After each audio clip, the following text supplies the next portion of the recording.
Hi guys, welcome to Adam McKola TV. I'm Adam. This is the Aftermath live for the FA Cup weekend where Manchester United beat Blackburn Rovers. And of course, we're drawn against Chelsea in the last 8.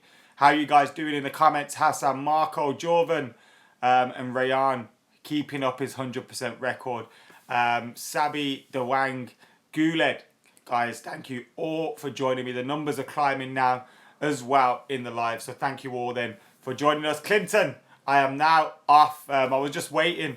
I wait for a signal on my screen to tell me that I'm live. The only problem is sometimes I go out live before that signal. So I'll be just sitting there looking at a screen like a right bellend. But thankfully, we're now live anyway. And Man United beat Blackburn yesterday. It wasn't as easy as we expected. Blackburn had their opportunities. Obviously, took the lead as well when Emnes and Graham linked up fantastically well. You even caught Jose Mourinho applauding the goal, which was fair enough. It was a fantastic goal, and they went in front. And right there, you're thinking, oh dear, are we going to be one of these that gets caught in a shock? But under Jose Mourinho, we've been able to react to going behind in games.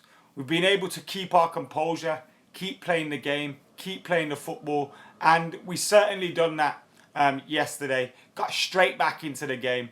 Mkhitaryan with a fantastic pass to find Marcus Rashford, and then Marcus Rashford takes it round the goalkeeper and tucks it in. A fantastic goal. But United then, once we were back in the game, you felt we were the favourites, and then on 60 minutes, when you introduce Zlatan and you introduce Pogba, you add in that extra bit of star quality, pushed us over the line, and thankfully, Pogba found Zlatan. Zlatan found the corner of the net, and United go through. What great celebrations it was as well. Who's seen the images of that little kid? And there's a bloke as well. There's a little kid that run onto the pitch and celebrate with Zlatan and Ashley Young and everyone. That is absolutely fantastic. That kid must be absolutely buzzing today. Buzzing. What great memories that is, and some great pictures have come out of it as well. Didn't I say typical if Zlatan plays shit but scores, and it happened?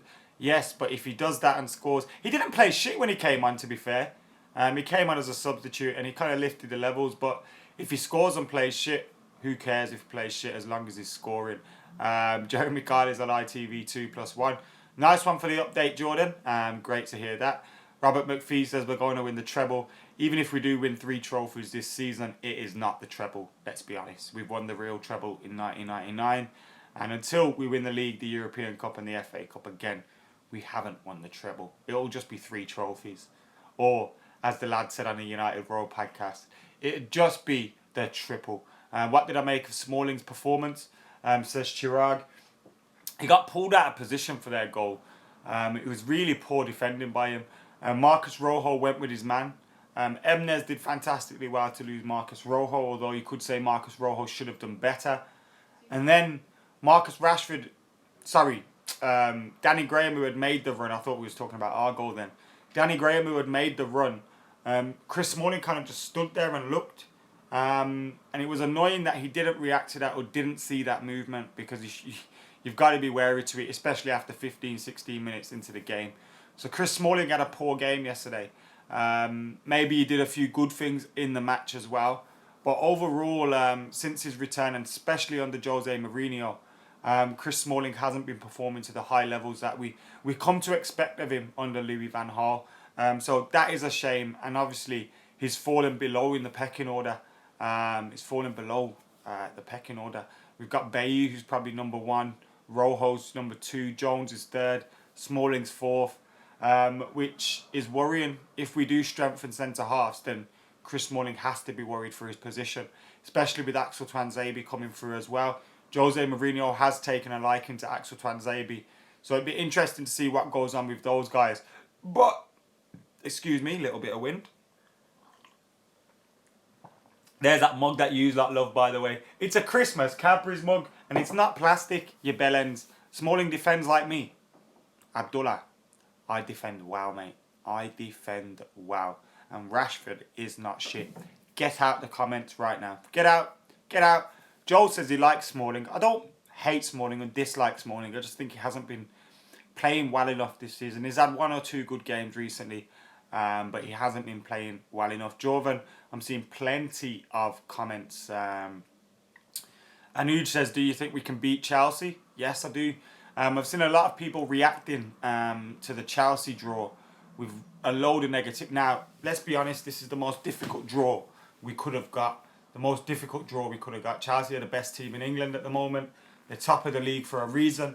And us not getting them is the most difficult draw we possibly could have got. I think Man City away would have been slightly easier. Arsenal away would have been slightly easier, even though those places would have been difficult to go to as well.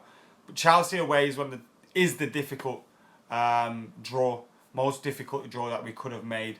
And having got that draw now, we can still go through. Let's be real. When we played against Chelsea earlier on in the season, and we didn't start with Mkhitaryan, I don't think we started with Anthony Martial. We started with the likes of Fellaini and Co in midfield. We didn't play with Herrera and Pogba, I don't think. So there were a lot of differences to the team that we started then to the team that we start now. Also, the team that we're playing with now is in a lot more of a confident position. It's found their rhythm a little bit. So I'm feeling more confident going into the game than I would have done in was it November we lost to Chelsea or the end of October. I'm feeling a lot more confident going into this game, but it is the most difficult draw we could have got. The quarterfinals now are decided on the day, so there will be no replay.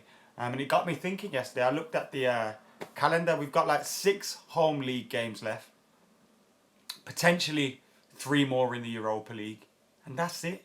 We can't get any more home games in the FA Cup because we're away to Chelsea, and then the semi-final would be at Wembley if we got there. The final would be at Wembley if we got there. We got Southampton away in the final. Got loads of aways left. I think there's 7 aways left this season, which includes trips to Spurs, Arsenal, and Manchester City.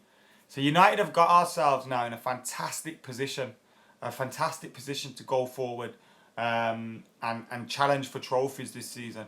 Obviously, the Premier League's gone, but it can change like that. There's still big teams left in the FA Cup. We've got one of them. You'd hope if we beat them, we'd probably get Man City next, and then you'd hope we'd go through against them, and it'd be a great tie at Wembley. So it's going to be difficult to win the FA Cup. It's going to be difficult to win the Europa League. You say we got 1 foot into the last 16. So whilst there is a lot of confidence around at the moment, we've got to be wary as well, because with cup competitions, 1 bad performance and you're out. So we've got to be wary. We're playing for cups. It's not like in the league, if you're leading at the league at the top by 5-6 points and you have a bad game, you've still got that cushion, you've still got that lead in the league, and you've still got more games to come. So yes, it's great to be going 3 fronts, the FA Cup, the Europa League, and we're still in the League Cup final, but the season is winding to an end very, very quickly. We're just coming into March now. The last 3 months of the season are the biggest, and it's looking really good, man. I'm really looking forward to the rest of the season. Next up, we got St Etienne, and then we got Southampton in the League Cup. So this week could be a big one.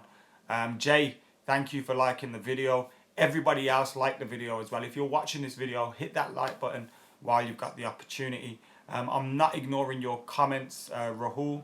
Hope you're doing well. Shout out to Zlatan, because he is our Swedish hero. A great goal from him yesterday. Fantastic goal. I thought he delayed it a little bit too long, but the centre half kind of hesitated, and when he hesitated, that made up Zlatan's mind. He let the ball come across him, tucked it in the corner. Fantastic goal.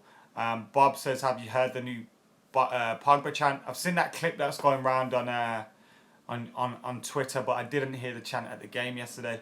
I wasn't in the away end, unfortunately. It was a fantastic away end yesterday. I didn't have a ticket for the away end, and Big Bad Wesley Brown and Blackburn sorted us out. So it was disappointing I wasn't in the away end, but what an away end it was yesterday. Fantastic noise from them. The scenes when we scored that winning goal as well was fantastic. And I'm really looking for... I know I've said this before, and I'm going to say it again.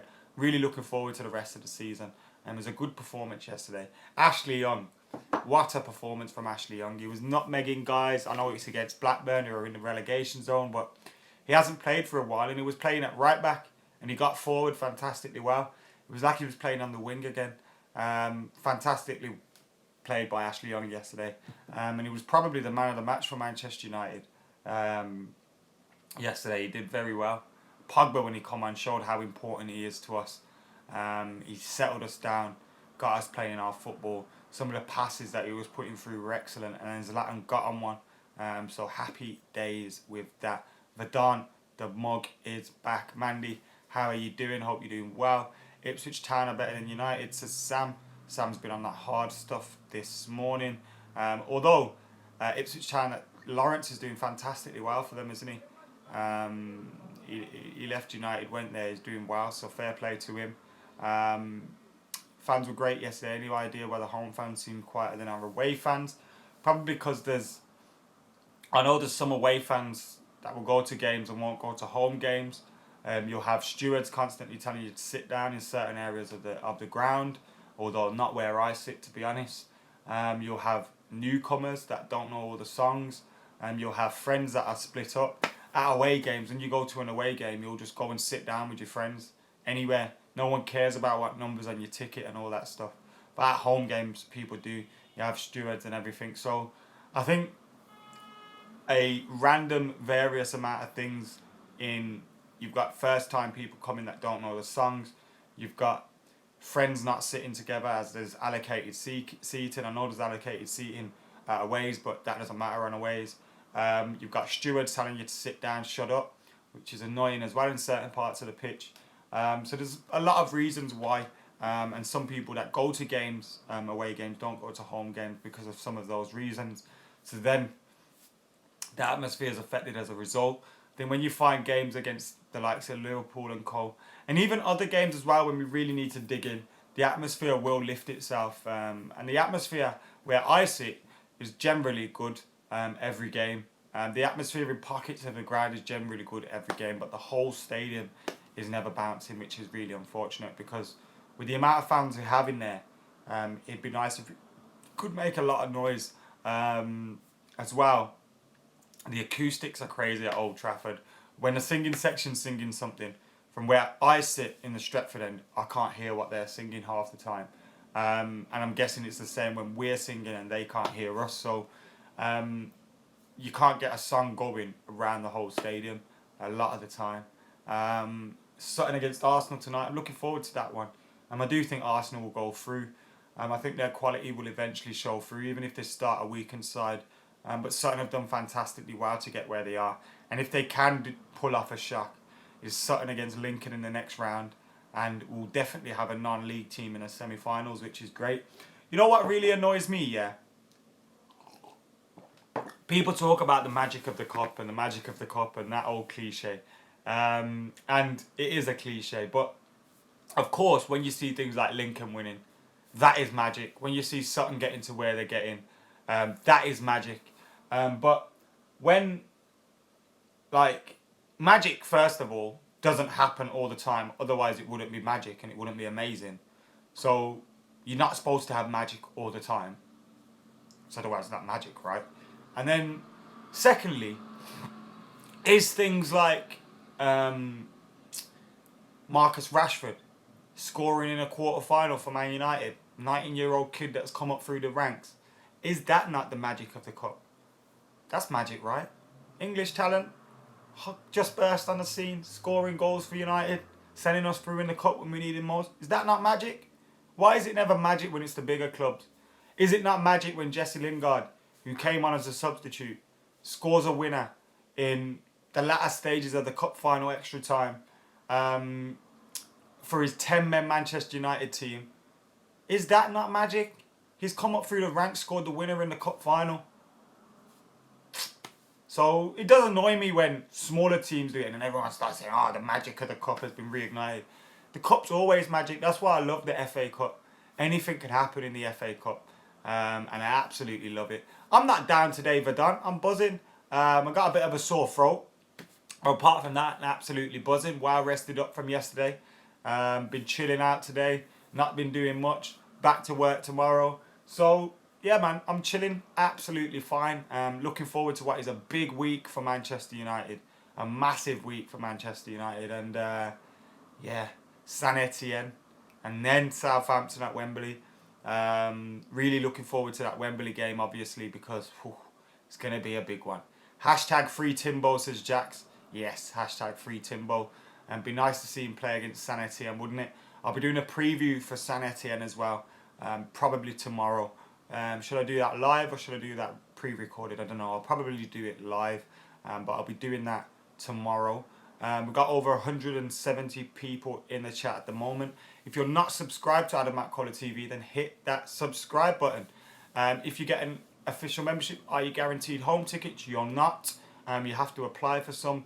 But some tickets do go on sale only to members, but that's usually just before they go on general sale. So yeah, you have to apply for games.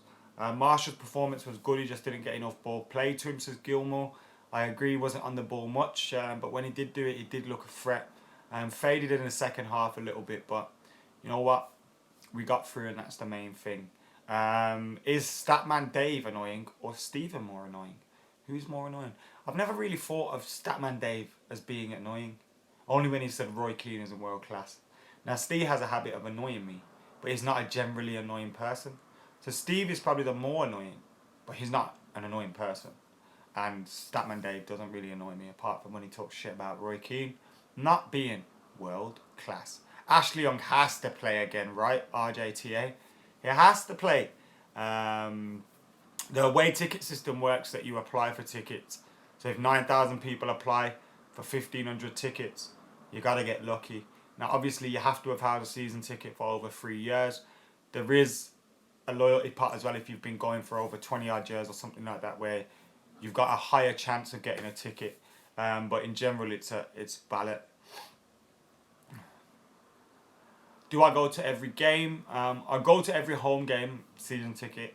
I travel to every away game with or without a ticket, but I don't get a ticket for every away game. I have to wait until I get one in the ballot. This season, I've got one in the ballot about 4 times, maybe 4 or 5 times. What games did I go to this season? Been to quite a few. Northampton, West Brom, I think. Was West Brom this season? Been to a few this season. Producer Chris sounds funny at times. Yep. Interviewing Charlie Williamore after matches. We can only interview who come to us. Almost 200 people in here now. Buzzing for Wembley next week, says Mason. I am absolutely buzzing for Wembley next week, mate. Remember to hit that like button, lads. Support the stream. Yes, mate.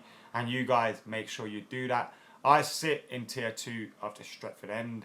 Away fans are the best fans in the world. Talk about should we play 3 at the back. I don't think we should play 3 at the back, no. I think I'm happy with the way we're playing at the moment. Yeah, I weren't at Crystal Palace away, that's true. I didn't go this year. Gaz covered that game. But generally speaking, I travel to most games with or without a ticket. United Road podcast, there is one this week, but I'm not involved as I'll be at the St Etienne. I think we're driving there. I need to chat to the lads, but I think we're driving there. Well, we've not got flights, so we've got to be driving there. I am going Raz's fight on the 24th. Are you going to be there? It's at Villa Park, isn't it? Lots of memories for United fans at Villa Park. So many memories. I have got Wembley ticket. I have my 8 credits, so I've got a ticket for Wembley, and I'll be at that game. Have you been in any other part of the stadium? Yes. I haven't held my season ticket since the start of when I started going. When I started going, we had memberships and stuff. And my dad used to get tickets for us, and I used to go to games, probably about 10 games a season. And then when I was old enough to afford my own season ticket, I started paying for my own season ticket, which has been about 6 years, 5-6 years. So I've been going for about 5-6 seasons with that. And yeah, so that's how I got my ticket for the final. We'll be doing a vlog for Full Time Devils, and I'll be doing bits for my own channel on that as well. But probably won't be vlogging it for this channel. We're doing that with FTD. And I'm sat in a singing section as well for this one, so hopefully it's going to be absolutely bouncing in there. I don't watch any of the Sidemen videos. No, nothing against them. I just don't watch any of them.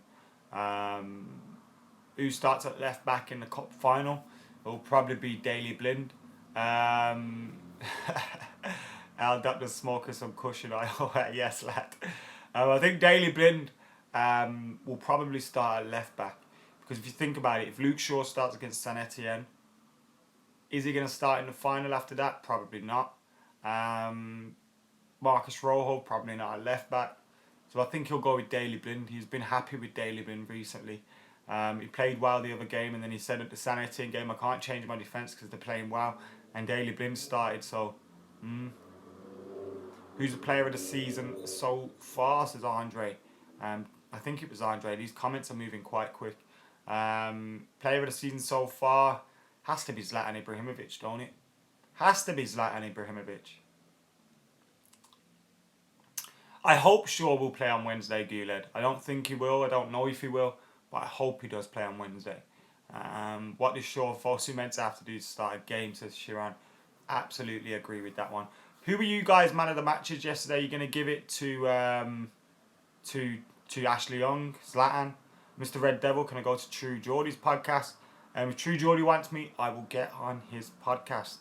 Totally fine with that. Love True Geordie. He's a great guy, is Brian. Top man. I love Luke Shaw, but do you reckon we need a new left back? No.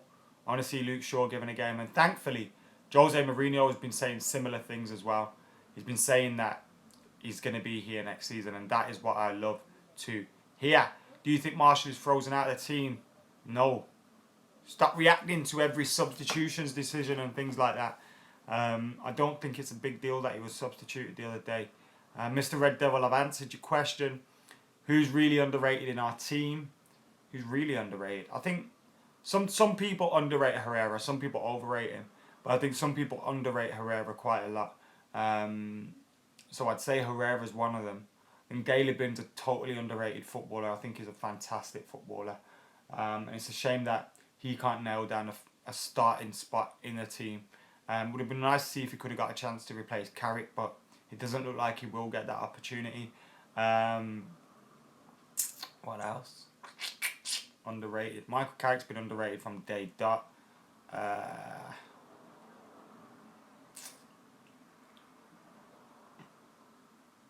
Could we say Marcus Rashford? Because no one really rates him, right? Everyone expects him to fail very soon. I think Marcus Rashford, fantastic talent. Lingard's underrated. Didn't have a good performance yesterday. But is he underrated? No, I don't think he is. Yusuf's obviously looking for some attention in the comments, but we're not going to give him that. Thankfully, I don't know him, no. JMUFC, thankfully.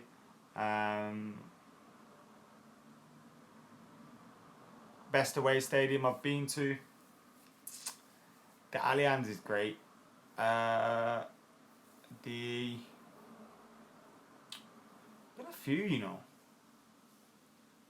Villa Park's got so many great memories. Absolutely love that. Been quite a few. I think the away games are always good. Northampton was good this year as well. It was just like a proper dingy. I enjoyed Yeovil away last year. I like doing places that I've never seen before. Moscow was one of the worst. It was so fucking cold. Jay, this is live, mate. How are you doing? Marshall needs a rest on Wednesday and should start in the final. I'm up for that, Guled. I hope that happens. Why do you want me to wish Tony Hibbert a happy birthday, for fuck's sake? Yeah, people should never have compared Carrick to Keano. He's a different player. Totally different player. Shouldn't have got compared to Roy Keane. Doesn't make sense to do that. Fave player not currently at United. That's a good one. Joe, thanks for the question. Of all time, it's Ronaldo R9. But favourite player not currently at United and having not played for United. That's a difficult one, you know. Ooh, that's a difficult question. I'd have to say probably Luka Modric. I really do like Luka Modric as a player. But if you ask me this question next week, I'll probably give a different answer.